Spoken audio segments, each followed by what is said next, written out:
today is kind of the section in between the two 15-minute demos that we showed last year. This is really the turning point in Lara's character. This is where, you know, last year we showed her having to break free from the den, so they told you all about the sort of different features from dynamic traversal. Now, all of a sudden, she's thrust in a situation where she has to kind of go and get medical help, go and sort of get her bow for the first time. So it's a really personally driven piece. It's very emotive. Wow.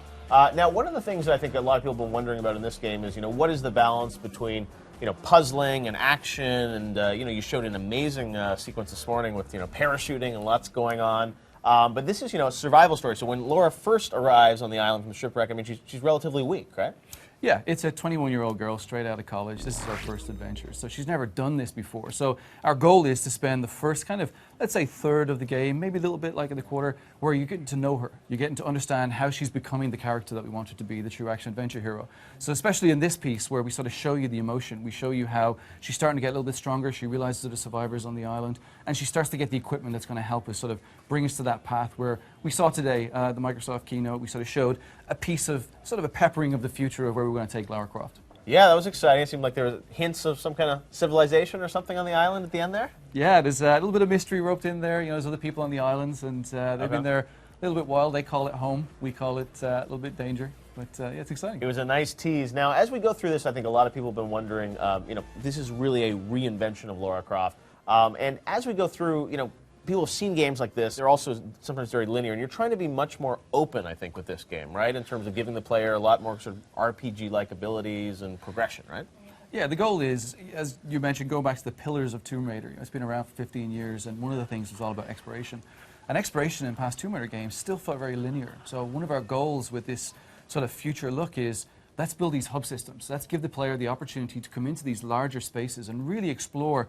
And then through gear gating, you'll be able to improve the ability to be able to open new areas and unlock additional challenge tombs. But really the hubs play a huge part in giving the player the opportunity to feel like they have the freedom to actually come into a space and do what you do best, be an explorer. Wow. Now, you put out a trailer with us last week that people were hyped up. Pretty epic sequence with Lara at this crossroads, as you call it. Yeah. And we've heard her voice now for the first time, right, in the demo this morning, last week. So there's a new voice for Lara? Yeah, there's a new voice for Lara. We're excited to announce that voice. It'll be coming very soon, I think in a few weeks. So she's been working hard. She actually finished off some of our last cues about 2 weeks ago. So even she's eager. I know the fans are out there hitting up many different people on Twitter. Trying to guess who it is. I think one or two may have guessed it, but we'll see. We're looking forward to announcing her. Doing a voice analysis of the trailer. Your fans are very rabid.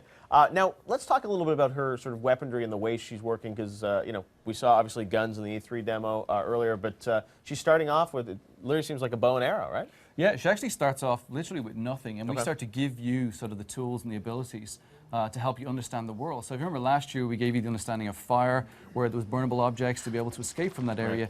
Now we give you the bow, which is your first tool, your first instrument, and really it's going to be your lifeline to be able to help you throughout the game. It's also going to become very iconic in the franchise. You know, bows are sexy right now. You know, we saw that great key art you got of Lara pulling the bow. So the bow's a pretty important tool for us, and you'll see how that progresses through gear gating and the rest of the game. Right. Now, the one thing I noticed in the trailer last week was that there are other characters you're going to meet sort of as you go through the island, because, you know, the demo you showed last year was very much a solo journey. Even here, I mean, she's sort of exploring, but eventually there will be other characters that we meet? Yeah, one of the big changes we've made with the franchise now is that, you know, in past Tomb Raiders, Lara used to sort of travel around the world, and she never really had an interaction with anybody, so therefore you never got to know her personality. Now we bring her into this sort of one location, the island, and thrust a lot of other survivors in. You have to have dynamic with them. And as a result, you get to see the different personalities Lara has. You get to see a side to her which you've never seen before, which just brings you closer to the character. Absolutely, and you've got some wildlife here on the island, and it looks like Laura, you know, just like any girl who's stranded, she's going to have to take down the deer. Deer kill, only on Spike. All right. Does she get him?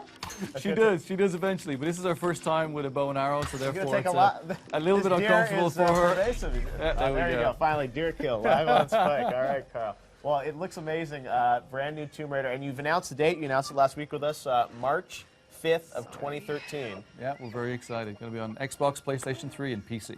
Yeah, we're excited to see more of Tomb Raider. All right, well, thank you very much, Carl, for the sneak peek at Tomb Raider. You showed a lot. Trailer last week, demo this morning, demo now, and I'm sure we'll see lots more later this year. All right, well, the EA Games Showcase is ticking near, and here's Daniel Kaiser with a report from inside the Orpheum Theater. Daniel?